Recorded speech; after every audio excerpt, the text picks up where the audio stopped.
أعوذ بالله من الشيطان الرجيم. بسم الله الرحمن الرحيم. هل أتى على الإنسان حين من الدهر لم يكن شيئا مذكورا إنا خلقنا الإنسان من نطفة أمشاج نبتليه فجعلناه سميعا بصيرا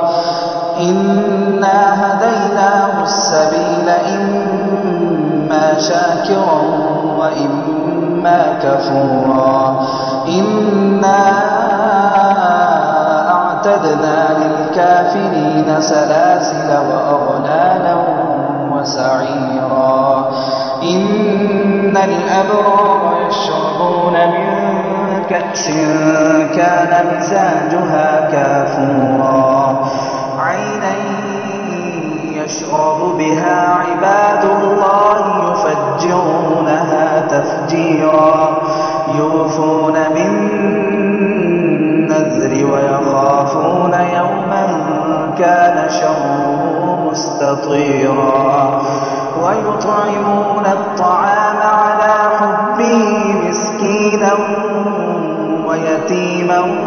وأسيرا إنما نطعمكم لوجه الله لا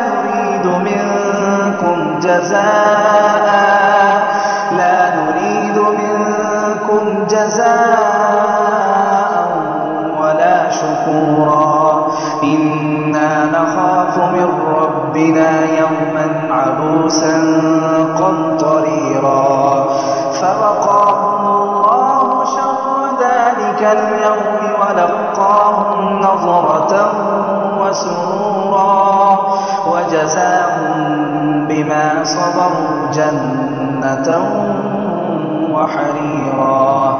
متكئين فيها على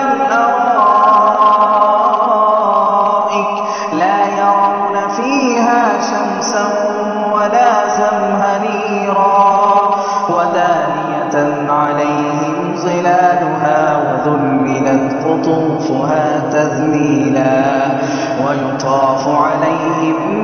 بآنية من فضة وأكواب كانت قوارير من فضة